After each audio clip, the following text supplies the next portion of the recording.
नमस्कार, good morning, जय हिंद, वंदे मातरम। मैं आपका अपना सचिन कुमार वर्मा स्वागत करता हूं आपके अपने यूट्यूब चैनल सिलेक्शन पॉइंट पर। आज तारीख हो चुकी है 9 अक्टूबर, दिन है गुरुवार, और आज के जनरल अवेयरेंस और डेली करंट अफेयर के इस एमसीक्यू सेशन के साथ मैं आपके साथ जुड़ा हुआ हूं।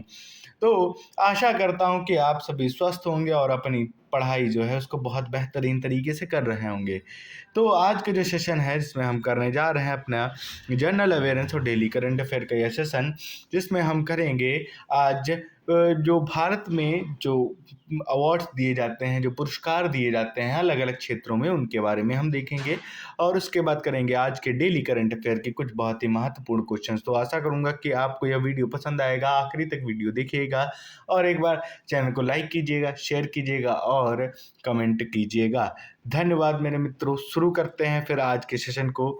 देखते हैं, सबसे पहले हम जनरल अवेयरेंस में अभी मैंने आपसे बात करी। सबसे पहले हम देखेंगे कि जो भारत में कुछ बहुत ही महत्वपूर्ण, जैसे जो नागरिक पुरस्कार हैं, फिल्म पुरस्कार हैं, वीरता पुरस्कार हैं, साहित्य पुरस्कार हैं और जो खेल पुरस्कार हैं उनके बारे में।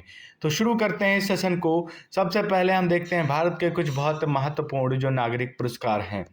सबसे पहले हम देखते हैं भारत का जो प्रमुख नागरिक पुरस्कार है वह है भारत रत्न। ठीक है, तो भारत रत्न को सर्वप्रथम 2 जनवरी वर्ष 1954 को दिया गया था, जो अब तक 53 लोगों को यह पुरस्कार दिया जा चुका है। ठीक है, तो भारत रत्न अब तक 53 लोगों को दिया जा चुका है। उसको सर्वप्रथम दिया गया था 2 जनवरी 1954 को, जिसमें 3 भारत के महान हस्तियों को यह पुरस्कार दिया गया था। सर्वप्रथम सी राजगोपालाचारी और सर्वपल्ली राधाकृष्णन और सर सीवी रमन जी को सर्वप्रथम भारत रत्न दिया गया था। देखिए, जो 53 भारत रत्न पुरस्कार दिए गए हैं उसमें से 20 लोगों को मरणोपरांत भारत रत्न का पुरस्कार दिया गया है। तो इस वर्ष के जो भारत रत्न पुरस्कार हैं उसमें कोई नई घोषणा सार्वजनिक रूप में उपलब्ध नहीं कराई गई है 2025 में। इसके बाद देखते हैं, इससे पहले जो 2024 में भारत रत्न मिले हैं वह तो देखेंगे। देखिए, 2024 में कर्पूरी ठाकुर जी को जनवरी 2024 में मरणोपरांत यह सम्मान दिया गया था। फिर उसके बाद लाल कृष्ण आडवाणी जी को मार्च में यह पुरस्कार दिया गया था 2024 में, और पीवी नरसिम्हा राव को 2024 में मरणोपरांत यह सम्मान प्रदान किया गया था। चौधरी चरण सिंह जी को भी मरणोपरांत यह 2024 में सम्मान प्रदान किया गया था। इसके बाद MS स्वामीनाथन जी को उनका जो कृषि का जो क्षेत्र था उसके लिए उनको उसमें जो इन्होंने बहुत ही महत्वपूर्ण कार्य किए थे। आप देखेंगे हरित क्रांति के जो है खोजकर्ता और शुरुआत करने वाले व्यक्ति भी यही थे, तो इनको भी मरणोपरांत भारत रत्न 2024 में ही प्रदान किया गया था। परंतु 2025 में किसी भी व्यक्ति को भारत रत्न की जो नई घोषणा है वह नहीं की गई है। इसके बाद देखते हैं पद्म पुरस्कार। ठीक है, तो पद्म पुरस्कारों की देखिए, तो जो पद्म पुरस्कार हैं इनको भी वर्ष 1954 में शुरू किया गया था, परंतु उस समय इसकी 2 कैटेगरियाँ थी, प्रथम सूची, द्वितीय सूची एंड तृतीय सूची। ठीक है, इसके बाद वर्ष 1955 में 8 जनवरी को राष्ट्रपति ने एक अधिसूचना के तहत क्या किया, इन तीनों वर्ग का नाम बदल दिया। तो उसमें से सबसे पहले आता था पद्म विभूषण, उसके बाद आता था पद्म भूषण और उसके बाद आता था पद्मश्री। ठीक है, तो 2025 में जो यह पुरस्कार है वह 139 लोगों को दिए गए हैं। कितने? 139 लोगों को यह पद्म पुरस्कार जो है 2025 में प्रदान किए गए हैं। ठीक है, और जिसमें से 7 पद्म भूषण है, 19 पद्म भूषण है और 113 क्या हैं? 113 हैं पद्मश्री अवार्ड्स। अब देखेंगे, जो पद्म भूषण है, भारत रत्न, यह सभी जो हमारे भारत के जो राष्ट्रपति होते हैं उनको उनके द्वारा ये अवार्ड्स दिए जाते हैं। इसके बाद देखते हैं जो पद्म भूषण के जो प्रमुख विजेता हैं वह कौन कौन से हैं। तो देखते हैं, सबसे पहले आते हैं दुव्वुर नागेश्वर रेड्डी। इनको चिकित्सा के क्षेत्र में जो है पद्म विभूषण का पुरस्कार प्रदान किया गया। इसके बाद आते हैं जगदीश सिंह खेहर, जिनको लोक कार्य के लिए पद्म विभूषण का पुरस्कार 2025 में प्रदान किया गया। इसके बाद आती हैं कुमुदिनी लाखिया, जिनको कला के क्षेत्र में पद्म विभूषण का पुरस्कार नवाजा गया 2025 का। इसके बाद आते हैं MT वासुदेव नायर, जिनको साहित्य और इनको मरणोपरांत पद्म विभूषण का पुरस्कार 2025 में प्रदान किया गया। इसके बाद जो शरद सिन्हा जी हैं, जिनको कला के क्षेत्र में और मरणोपरांत यह पुरस्कार प्रदान किया गया 2025 में। ठीक है, जो पद्म पुरस्कार के जो विजेताओं में महिला सशक्तिकरण और सामाजिक उद्यमिता और खेल के क्षेत्रों में नाम भी शामिल हैं। ठीक है, तो देखेंगे आप जो पद्म पुरस्कार हैं इस बार जो है जो 139 लोग हैं, तो अगर 139 लोगों के भी अगर हम नाम याद रखेंगे तो वो एक कठिन कार्य हो जाता है। लेकिन जो पद्म विभूषण है, ठीक है, वो प्रमुख जो 7 व्यक्ति हैं, वो कौन-कौन से हैं? दुव्वूर नागेश्वर रेड्डी जी, जिनको चिकित्सा के क्षेत्र में मिला, जगदीशर सिंह खेहर लोक कार्य के लिए, कुमुदनी लाखिया जिनको कला के लिए, एमटी वासुदेवन नायर मरणोपरांत साहित्य के लिए और शरद सिन्हा जिनको मरणोपरांत कला के लिए पद्म विभूषण अवार्ड्स दिए गए। ठीक है, आगे देखते हैं। अब हम बढ़ते हैं अपने अगले अवार्ड जो होते हैं राष्ट्रीय फिल्म पुरस्कार, जिसको हम क्या कहते हैं 71वां राष्ट्रीय फिल्म पुरस्कार जो 2025 में हुआ। इसमें जो सर्वश्रेष्ठ जो फीचर फिल्म थी वह कौन सी थी? वह थी 12th फेल। एक बहुत मोटिवेशनल मूवी है। मैं सोचता हूँ कि ज़्यादातर लोगों ने यह मूवी देखी होगी। तो सर्वश्रेष्ठ फीचर फिल्म कौन सी है? 12th फेल है।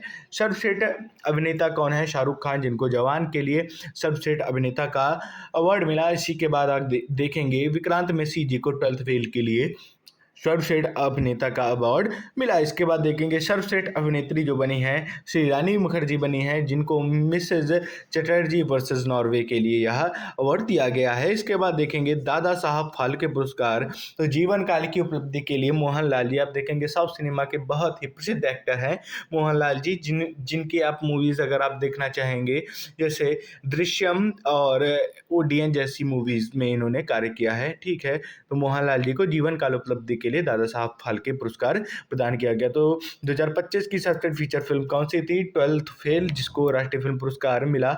इसके बाद सर्वश्रेष्ठ अभिनेता शाहरुख खान, जिनको जवान के लिए यह अवार्ड मिला। विक्रांत मैसी जी को 12th फेल के लिए, और सर्वश्रेष्ठ अभिनेत्री Rani Mukherjee Mrs Chatterjee versus Norway के लिए यह पुरस्कार प्रदान किया गया। ठीक है, तो यह 71वां संस्करण था राष्ट्रीय फिल्म पुरस्कार का। तो इसकी शुरुआत का तो जो राष्ट्रीय फिल्म पुरस्कार है इसकी भी शुरुआत वर्ष 1954 में हुई थी। ठीक है, जिसमें सभी क्षेत्र और सभी भाषाओं की जो फिल्म है उनको बढ़ावा देने के लिए इनकी शुरुआत की गई थी। ठीक है, तो इसका उद्देश्य क्या था? जो सिनेमा है उसकी कलाएं हैं उसकी शैलियों को बहुत ही बेहतर किया जा सके, इसी वजह से इनको शुरू किया गया था। ठीक है, तो इसका एक पैनल जो होता है वह क्या करता है? पुरस्कार समारोह नई दिल्ली में आयोजित किया जाता है। ठीक है, और इसमें जितनी भी फीचर फिल्म होती हैं, गैर फीचर फिल्म है, उनको यह पुरस्कार दिए जाते हैं। ठीक है, तो अब देखते हैं हम अपने अगले पेज पर जो आता है हमारा वीरता पुरस्कार। ठीक है, तो वीरता पुरस्कार 2025 ये कब दिए जाते हैं? यह दिए जाते हैं गणतंत्र दिवस के अवसर पर। ठीक है, तो गणतंत्र दिवस पर वीरता पुरस्कारों की घोषणा की जाती है। तो इस वर्ष जो 6 कीर्ति चक्र हैं जो मरणोपरांत हैं, जिसमें से 4 जो हैं मरणोपरांत व्यक्तियों को दिए जा रहे हैं जो शहीद हैं भारतीय सेना के, उनको कीर्ति चक्र प्रदान किया जाएगा। और 33 शौर्य चक्र, जिसमें से 7 मरणोपरांत शौर्य चक्र प्रदान किए जाएंगे। ठीक है, देखते हैं। तो वीरता पुरस्कार जो हैं वीरता पुरस्कार सैन्य और पुलिस कर्मियों को कर्तव्य और अदम्य साहस के लिए प्रदान किए जाते हैं। देखिए, भारतीय सेना के जो जवान हैं, जो भारतीय पुलिस के जो कर्मी हैं, वो अपने कर्तव्य को जिस कर्मनिष्ठा से पूर्ण करते हैं, तो उनके उत्साहवर्धन के लिए, उनके साहस को एक सलामी देने के लिए यह वीरता पुरस्कार प्रदान किए जाते हैं। ठीक है, तो इनकी शुरुआत हुई थी 4 जनवरी 1952 को। इनको सर्वप्रथम दिया गया था और उस समय इनका नाम था अशोक चक्र वर्ग सेकंड और अशोक चक्र वर्ग थर्ड करके था, जिन्हें 27 जनवरी 1967 में कीर्ति चक्र और शौर्य चक्र के नाम से इनको पुकारा जाने लगा। ठीक है, इस वर्ष जो कीर्ति चक्र पाए मेजर मंजीत कुमार नायक, दिलावर खान, इनको मरणोपरांत जो कीर्ति चक्र है वह प्रदान किया गया। सूबेदार मोहन राम जी और कैप्टन लालारी नावमा सैले सहित जो 6 व्यक्ति हैं उनको दिया गया। तो मेजर मंजीत कुमार सिंह जी हो गए, नायक दिलावर खान हो गए, सूबेदार मोहन राम जी हो गए, कैप्टन लाल रिनवावा सैलो। ठीक है, तो इन सभी को क्या है जो कीर्ति चक्र वह प्रदान किया गया। इसके बाद देखते हैं हम, अब जो अगला पुरस्कार आ जाता है वह है साहित्य के क्षेत्र में। तो जो साहित्य पुरस्कार हैं, ठीक है, वह 2025 में किसने किसने जीते? तो देखते हैं। इस 2025 का जो ज्ञानपीठ पुरस्कार है वह किसके द्वारा जीता गया? वह जीता गया है विनोद शुक्ल जी को, या हिंदी में इनको यह पुरस्कार प्रदान किया गया। तो ज्ञानपीठ पुरस्कार जो है वह विनोद शुक्ल जी के द्वारा जीता गया। तो यह जो ज्ञानपीठ पुरस्कार है जिसकी शुरुआत की गई थी वर्ष 1965 में, इसका जो 59वां ज्ञानपीठ हिंदी साहित्य पुरस्कार है वो विनोद कुमार शुक्ल जी को प्रदान किया गया उनके उत्कृष्ट लेखन के लिए। ठीक है, जितने भी अवार्ड होते हैं वो राष्ट्रपति के द्वारा प्रदान किए जाते हैं। ठीक है, इससे पहले आप देखेंगे जो 58वां जो ज्ञानपीठ पुरस्कार था वह गुरुद्वार रामभद्राचार्य और उर्दू कवि और गीतकार गुलजार जी को प्रदान किया गया था। इसके बाद देखते हैं साहित्य अकादमी पुरस्कार आता है जो हिंदी, अंग्रेजी, गुजराती, कन्नड़ आदि भाषाओं के विजेता जो होते हैं उनको प्रदान किया जाता है। तो साहित्य अकादमी पुरस्कार के विजेता 2025 के कौन कौन हैं? तो अब देखेंगे हिंदी में संजीव जी को साहित्य अकादमी पुरस्कार प्रदान किया गया। अंग्रेजी में नीलम शरण गौड़ को यह जो अवार्ड है जो है साहित्य अकादमी पुरस्कार प्रदान किया गया। गुजराती में विनोद जोशी जी को यह पुरस्कार प्रदान किया गया। कन्नड़ में लक्ष्मीसा तोलपड़ी जी को निबंध के लिए यह पुरस्कार प्रदान किया गया। मलयालम में वी रामकृष्णन को साहित्यिक अध्ययन के लिए यह पुरस्कार प्रदान किया गया। ठीक है, तो यह थे साहित्य अकादमी पुरस्कार के कुछ विजेता। यह कुल 24 भाषाओं में साहित्य अकादमी पुरस्कार दिया जाता है। ठीक है, और साहित्य अकादमी पुरस्कार की शुरुआत के वर्ष 1954 में स्थापना होती है साहित्य अकादमी की, और इसका जो पुरस्कार है उसको सर्वप्रथम 1955 में दिया गया। ठीक है, तो 1954 में इसकी स्थापना भारत सरकार के द्वारा की गई थी साहित्य अकादमी की, और इसकी जो पुरस्कार को सर्वप्रथम दिया गया था वर्ष 1955 में। इसका क्या होता है, साहित्य की जो कृतियाँ होती हैं उनके लिए पुरस्कार प्रदान किया जाता है। ठीक है, तो शुरुआत में यह राशि कितनी थी, जब शुरू किए गए थे तब 5,000 रुपये थी, अब यह बढ़कर 1,00,000 रुपये हो चुकी है। ठीक है, इसके बाद आता है अंतर्राष्ट्रीय बुकर पुरस्कार 2025। ठीक है, तो बानू मुश्ताक को कन्नड़ लघु कथा संग्रह जो है हार्ट लैम्प, उसके लिए इंटरनेशनल बुकर अवार्ड 2025 प्रदान किया गया है। कौन? बानू मुश्ताक। तो देखिए, वर्ष 2005 में मैन बुकर अंतर्राष्ट्रीय पुरस्कार को शुरू किया गया था। ठीक है, कब? तब इसका नाम क्या था, मैन बुकर अंतर्राष्ट्रीय पुरस्कार, और बाद में इसका नाम बदल दिया गया अंतर्राष्ट्रीय बुकर पुरस्कार। ठीक है, तो एक कन्नड़ लघु कथा का जो संग्रह है जिसका नाम है हार्ट लैम्प, और यह लिखी गई थी बानू मुश्ताक जी के द्वारा। ठीक है, उन्होंने इस वर्ष का अंतर्राष्ट्रीय बुकर पुरस्कार जीता है। अब देखते हैं हम हमारे खेल क्षेत्र में जो हमारे बहुत ही महत्वपूर्ण खेल सम्मान हैं उनके बारे में। तो सबसे पहले आता है मेजर ध्यानचंद्र खेल रत्न पुरस्कार, जो भारत का सर्वोच्च खेल सम्मान है। तो इसके 2025 के विजेता कौन कौन? देखिए, वर्ष 1991-92 में राजीव गांधी खेल रत्न पुरस्कार से इनको शुरू किया गया था, परंतु 2021 में इसका नाम बदलकर मेजर ध्यानचंद्र खेल रत्न पुरस्कार कर दिया गया। और देखेंगे आप 2025 में जो इसके विजेता हैं वह मनु भाकर जी को शूटिंग के लिए, डी गुकेश जी को शतरंज के लिए, और हरमनप्रीत सिंह जी को हॉकी के लिए, और प्रवीण कुमार जी को पैरा एथलेटिक्स के लिए मेजर ध्यानचंद्र पुरस्कार प्रदान किए गए। ठीक है, तो 2025 के मेजर ध्यानचंद पुरस्कार विजेता है मनु भाकर शूटिंग से, गुकेश डी जो है वह शतरंज से, हरमनप्रीत सिंह हॉकी से, प्रवीण कुमार जी पैरा एथलेटिक्स से। ठीक है, यह भारत का सर्वोच्च खेल सम्मान भी है। इसके बाद देखते हैं अर्जुन पुरस्कार 2025 के प्रभावशाली खिलाड़ी। या देखिए, 2025 में जो अर्जुन पुरस्कार है जो प्रभावशाली खिलाड़ी हैं उनको दिया जाता है। कुल 32 खिलाड़ियों को अर्जुन पुरस्कार इस वर्ष दिया गया है, जिसमें से 17 पैरा एथलीट। ठीक है, देखिए आप देखेंगे पैरा एथलीट्स ने इस वर्ष बहुत ज़्यादा क्या नाम अवार्ड जीते हैं। ठीक है, इनके उत्कृष्ट कार्य पैरा ओलंपिक्स के लिए। ठीक है, तो इसमें जो कुछ महत्वपूर्ण पैरा एथलेटिक्स हैं, जो एथलेटिक्स हैं उनके बारे में देखते हैं।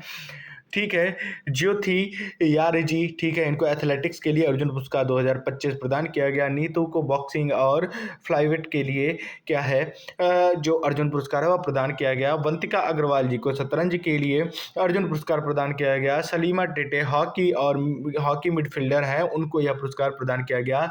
अभिषेक संजय, जर्मन सिंह और सुखजीत सिंह को पुरुष हॉकी के लिए अर्जुन पुरस्कार प्रदान किया गया। अच्छा, आप एक चीज़ देखेंगे, जो मुरलीकांत राजा राम पेटकर हैं जो भारत के पहले पैरा ओलंपिक गोल्ड मेडलिस्ट हैं।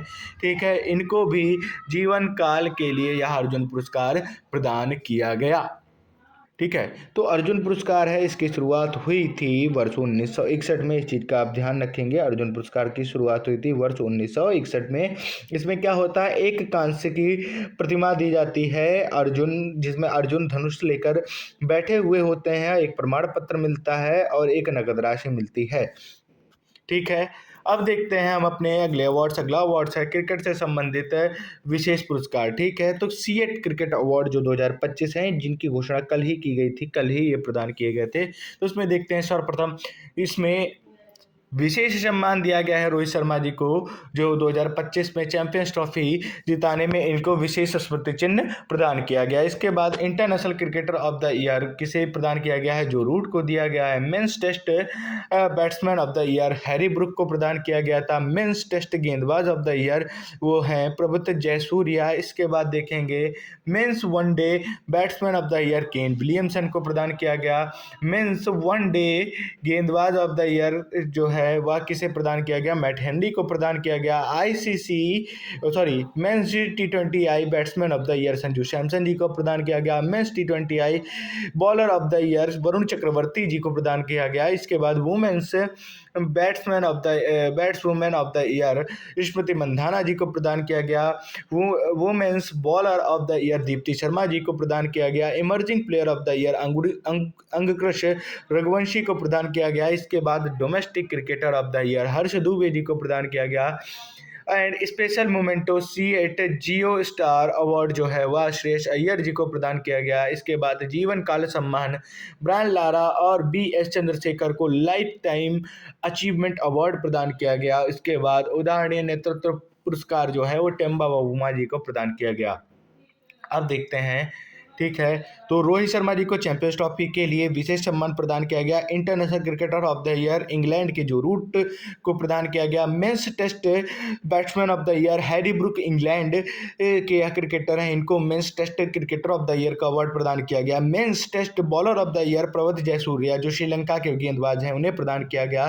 Mains one day batsman of the year Kane Williamson New Zealand के क्रिकेटर हैं, इन्हें प्रदान किया गया। Men's bowler of the year Matt Henry, यह भी न्यूजीलैंड के गेंदबाज हैं, इन्हें यह पुरस्कार प्रदान किया गया। मेंस T20I बल्लेबाज ऑफ द ईयर जो है वह संजू सैमसन, ये भारत के खिलाड़ी हैं। इसके बाद देखेंगे T20 के सर्वश्रेष्ठ गेंदबाज का अवार्ड जो है वह प्रदान किया गया है वरुण चक्रवर्ती जी को। इसके बाद वुमेन्स की बेस्ट बैट्सवुमेन का अवार्ड मिलता है स्मृति मंधाना जी को, और वुमेन्स की बेस्ट गेंदबाज का अवार्ड मिलता है दीप्ति शर्मा जी। और emerging player of the year का अवार्ड दिया गया है अंगकृष रघुवंशी को, यह भी भारतीय खिलाड़ी हैं। और domestic player of the year Harsh Dubey ji को प्रदान किया गया है। इसके बाद देखेंगे जो स्पेशल मेमेंटो अवार्ड है वह श्रेयस अय्यर, ठीक है। इन्होंने पिछले वर्ष में कुछ ऐसे कारनामे किए हैं जो बहुत ही सराहनीय है। इन्होंने ICC चैंपियंस ट्रॉफी में भारत के लिए सर्वाधिक रन बनाए, IPL के फाइनल में अपनी टीम को लेके गए और इससे पहले IPL भी जीता, तो इसलिए इनको यह स्पेशल मेमेंटो अवार्ड दिया गया। और जीवन काल सम्मान जो है वह किसे दिया गया, ब्रायन लारा जी को दिया गया। यह एक वेस्ट इंडीज के क्रिकेटर हैं और इनके नाम टेस्ट का हाईएस्ट स्कोर भी है। और S चंद्रशेखर जो भारतीय पूर्व गेंदबाज हैं, इनको लाइफ टाइम अचीवमेंट अवार्ड प्रदान किया गया। इसके बाद देखेंगे उदाहरणीय नेतृत्व पुरस्कार जो है टेम्बा बाबूमा को प्रदान किया गया। ये साउथ अफ्रीका के कप्तान हैं, इन्होंने साउथ अफ्रीका को ICC टेस्ट चैंपियनशिप 2025 भी जिताया। अब देखते हैं हम आज के डेली करंट अफेयर के MCQ क्वेश्चंस। आशा करता हूं कि आपको जो अवार्ड से रिलेटेड कोई भी डाउट होगा वह क्लियर हो चुका होगा। तो शुरू करते हैं हम आज के अपने करंट अफेयर को। देखते हैं हमारा जो सबसे पहला प्रश्न है वह, तो हमारा सबसे पहला प्रश्न है हैंडलूम सम्मेलन मंथन जो है उसका उद्घाटन किसने किया, ठीक है। तो हैंडलूम जो हाथ से बनाई गई जो चीज़ें होती हैं, ठीक है, उनका जो एक सम्मेलन है, उसका एक सम्मेलन है जिसका नाम है मंथन, इसका उद्घाटन किसने किया। प्रश्न है हमारा हैंडलूम सम्मेलन मंथन है, इसका उद्घाटन किसने किया। ऑप्शन है हमारे Narendra Modi, option B Girija Singh, option C Piyush Goyal और ऑप्शन डी स्मृति ईरानी, ठीक है। तो केंद्रीय मंत्री जो गिरिराज सिंह जी हैं, इन्होंने हैंडलूम को बढ़ावा देने हेतु जो मंथन सम्मेलन है इसका क्या किया, उद्घाटन किया। तो श्री गिरिराज सिंह के द्वारा हैंडलूम सम्मेलन मंथन का उद्घाटन किया गया, ठीक है। तो केंद्रीय मंत्री गिरिराज सिंह ने हैंडलूम को बढ़ावा देने हेतु मंत्रिमंडल सम्मेलन का उद्घाटन किया। आगे बढ़ते हैं हम अपने अगले प्रश्न की ओर। एआई एक्शन समिट 2025 की मेजबानी कौन देश कर रहा है? प्रश्न है हमारा आर्टिफिशियल इंटेलिजेंस की जो एक्शन समिट है इसकी मेजबानी कौन देश कर रहा है? तो हमारे ऑप्शन है option A New York, option B Paris, option C Geneva, option D Tokyo. ठीक है, तो जो एआई एक्शन समिट है 2025 यह आयोजित की जा रही है फ्रांस के पेरिस शहर में। ठीक है, देखते हैं।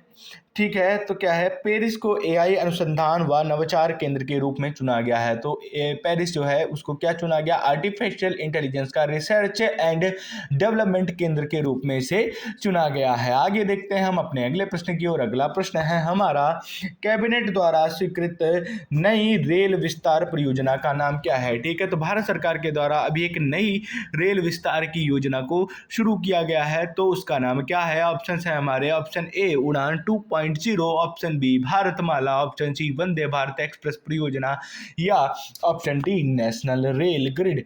तो आपको पता होना चाहिए कैबिनेट ने जो अभी नई रेल विस्तार परियोजना है उसको शुरू किया, उसका नाम है नेशनल रेलवे ग्रिड। ठीक है, तो यह परियोजना 24,000 करोड़ की लागत से 4 राज्यों में कनेक्टिविटी को बढ़ाएगी। आगे बढ़ते हैं अगले प्रश्न की ओर। विश्व डाक दिवस, ठीक है, तो वर्ल्ड पोस्ट डे कब मनाया जाता है? तो इस प्रश्न का सही उत्तर क्या होगा? ऑप्शन ए 1 अक्टूबर, ऑप्शन बी 5 अक्टूबर, ऑप्शन सी 9 अक्टूबर, ऑप्शन डी 15 अक्टूबर। तो विश्व डाक दिवस कब मनाया जाता है? तो विश्व डाक दिवस मनाया जाता है आज के ही दिन 9 अक्टूबर को। तो देखिए, वर्ष 1969 में 9 अक्टूबर से प्रतिवर्ष यह मनाया जाता है। और इसको मनाता कौन है? यह यूनिवर्सल पोस्टल यूनियन है, इसके द्वारा मनाया जाता है। ठीक है, और देखिए अगर आप देखेंगे तो जो यूनिवर्सल पोस्टल यूनियन है इसकी स्थापना हुई थी 9 अक्टूबर 1874 को बर्न स्विट्जरलैंड में। ठीक है, तो बर्न स्विट्जरलैंड में हुआ था और वर्ष 1979 में इसका जो है सर्वप्रथम शुरू किया गया था। विश्व डाक पोस्टल दिवस जो होता है, विश्व डाक दिवस जो है इसको 9 अक्टूबर 1979 से मनाया जाता है और 9 अक्टूबर 1874 को विश्व डाक संस्था जो है यूनियन है उसकी स्थापना की गई थी। उसी वजह से 9 अक्टूबर को यह मनाया जाता है। 9 अक्टूबर को विश्व डाक दिवस के रूप में मनाया जाता है जो यूनिवर्सल पोस्टल यूनियन यूपीयू की स्थापना के उपलक्ष्य में मनाया जाता है। आगे देखते हैं, पश्चिम बंगाल के विश्वविद्यालयों में किस बड़े निर्णय को सुप्रीम कोर्ट ने मंजूरी दी? प्रश्न है हमारा, पश्चिम बंगाल के जो विश्वविद्यालय है में किस बड़े निर्णय को सुप्रीम कोर्ट ने मंजूरी दी? ऑप्शन है नियुक्ति फ्रिज हटाया, ऑप्शन बी वीसी नियुक्ति को मंजूरी दी, ऑप्शन सी प्रोफेसर भर्ती की नई नीति या ऑप्शन डी डिजिटल विश्वविद्यालय पोर्टल। ठीक है, तो इस प्रश्न का जो सही उत्तर है सुप्रीम कोर्ट ने पश्चिम बंगाल में जो वाइस चांसलर हैं उनकी नियुक्ति को मंजूरी दिया है। सुप्रीम कोर्ट ने विश्वविद्यालय प्रशासन की स्थिरता दिलाई। आगे देखते हैं हम अपने अगले प्रश्न को। अगला प्रश्न है हमारा, नागरिक उड्डयन निदेशालय जिसको हम क्या बोलते हैं, डीजीसीए, ठीक है, ने 9 अक्टूबर 2025 को क्या शुरू किया? ठीक है, तो भैया डीजीसीए के द्वारा आज के दिन से क्या शुरू किया गया? ऑप्शन है ऑप्शन ए कुछ एयरलाइन का प्रतिबंध, ऑप्शन बी सुरक्षा में चूक की जांच, ऑप्शन बी एविएशन नियमों में छूट या ऑप्शन डी नए पायलट ट्रेनिंग सेंटर। ठीक है, तो डीजीसीए ने 9 अक्टूबर से शुरू किया है सुरक्षा में चूक की जांच। ठीक है, तो डीजीसीए ने हाल ही में सुरक्षा सूचकों की विशेष जांच शुरू की है। डीजीसीए किस चीज़ पर ध्यान देता है भैया? डीजीसीए ध्यान देता है भैया जो फ्लाइट्स उड़ती हैं उन पर जो कंट्रोल रहता है वह किसका रहता है? वह डीजीसीए का रहता है। आगे बढ़ते हैं अगले प्रश्न की ओर। अगला प्रश्न है हमारा, किस योजना की घोषणा किसानों की मदद के लिए की गई? प्रश्न है हमारा, किस योजना की घोषणा जो है वह किसानों की मदद के लिए की गई? ऑप्शन है हमारे, ऑप्शन ए किसान सम्मान निधि, ऑप्शन बी प्रधानमंत्री धन धान्य योजना, option B soil health card योजना, ऑप्शन डी बीमा फसल बीमा योजना। ठीक है, तो भैया किसानों की मदद के लिए किस योजना को हाल ही में शुरू किया गया है? इस प्रश्न का जो सही उत्तर है वह है पीएम धन धान योजना। ठीक है, जो 2025 का जो केंद्रीय बजट था उसमें प्रधानमंत्री धन धान योजना के बारे में घोषणा की गई। ठीक है, यह क्या है, इसमें 100 ऐसे जिले चुने जाएंगे जिसमें कृषि की स्थिति बड़ी खराब है और उसके लिए स्पेशल लोन और बजट फाइनेंस किया जाएगा सरकार के द्वारा, ताकि वहाँ पे जो कृषि है उसको बेहतर किया जा सके। तो हम देखेंगे जो पीएम किसान सम्मान निधि है इसको कब शुरू किया गया था। यह शुरू की गई थी वर्ष 2018 1 दिसंबर को प्रधानमंत्री किसान सम्मान निधि को शुरू किया गया। मृदा स्वास्थ्य कार्ड योजना को शुरू किया गया 19 फरवरी 2015 को। उसके बाद जो प्रधानमंत्री फसल बीमा योजना है इसको शुरू किया गया 18 फरवरी 2016 को। और आप देखेंगे जो पीएम धन धान योजना है इसको कब शुरू किया गया, या शुरू की गई हमारी 1 मार्च 2025 को। ठीक है, तो क्या है, यह योजना कृषि आत्मनिर्भरता को बढ़ावा देने हेतु बनाई गई है। आगे बढ़ते हैं हम अपने अगले प्रश्न की ओर। अगला प्रश्न है हमारा, विश्व दृष्टि दिवस वर्ल्ड साइट डे 2025 किस तिथि को मनाया जाता है। प्रश्न है हमारा, विश्व साइट डे कब मनाया जाता है, वर्ल्ड साइट डे कब मनाया जाता है। ऑप्शन है हमारे, ऑप्शन ए 5 अक्टूबर, ऑप्शन बी 9 अक्टूबर, ऑप्शन सी 10 अक्टूबर, ऑप्शन डी 12 अक्टूबर। तो जो विश्व दृष्टि दिवस है इसको हम हर वर्ष 9 अक्टूबर को मनाते हैं और वर्ष 2000 को इसे शुरू किया गया था और यह हर गुरुवार जो हर अक्टूबर के दूसरे गुरुवार को मनाया जाता है। ठीक है, और यह इस साइट फर्स्ट अभियान के तहत 1958 में इस क्लब की लायंस क्लब की जो है शुरुआत की गई थी। उसने WHO के साथ मिलकर विश्व दृष्टि दिवस को मनाना शुरू किया। अब देखते हैं क्या है। ठीक है, विश्व दृष्टि दिवस हर वर्ष अक्टूबर के दूसरे गुरुवार को मनाया जाता है और इस वर्ष यह 9 अक्टूबर को पड़ता है। इसके बाद देखते हैं भारत में 8 अक्टूबर 2025 को कौन सा महत्वपूर्ण दिवस मनाया जाता है। तो भैया 8 अक्टूबर को आप सभी को पता होना चाहिए क्या मनाया जाता है। 8 अक्टूबर को मनाया जाता है हमारा इंडियन एयरफोर्स डे। ठीक है, 8 अक्टूबर को मनाया जाता है Indian air force day. Air force day हमारा कब मनाया जाता है, 8 अक्टूबर को मनाया जाता है। नौसेना दिवस कब मनाया जाता है, यह मनाया जाता है 4 दिसंबर को। सेना दिवस कब मनाया जाता है, 15 जनवरी को। पुलिस स्मृति दिवस कब मनाया जाता है, यह मनाया जाता है 21 अक्टूबर को। ठीक है, तो सेना दिवस तो 1949 में भारत की पहली commander in chief KM Cariappa द्वारा इसे स्मृति के रूप में मनाया जाता है। उसके बाद आप देखेंगे नौसेना दिवस को 1971 में भारत पाकिस्तान युद्ध में नौसेना की शाही कार्रवाई के याद में यह दिवस मनाया जाता है। अब पुलिस स्मृति दिवस मनाया जाता है 1959 की हॉट स्प्रिंग चीनी सैनिकों की हुई मतभेड़ में शहीद पुलिसकर्मियों की याद में यह मनाया जाता है। और एयरफोर्स डे क्यों मनाया गया, भारतीय वायुसेना की स्थापना हुई थी 8 अक्टूबर 1932 को, तब से यह दिवस मनाया जाता है। इस वर्ष यह इसका 93वां स्थापना दिवस है, 93rd स्थापना दिवस है। इंडियन एयरफोर्स डे 2025 भारतीय वायुसेना का 93rd स्थापना दिवस है, जो हर साल 8 अक्टूबर को देशभर में भारतीय वायुसेना दिवस के रूप में मनाया जाता है। तो भैया आज के लिए इतना ही। मैं आपसे कल फिर मिलूंगा एक नई क्लास एक नए सेशन के साथ। तो आशा करता हूँ आपको यह वीडियो पसंद आया होगा, तो एक बार कमेंट सेक्शन में अपनी राय अवश्य दें।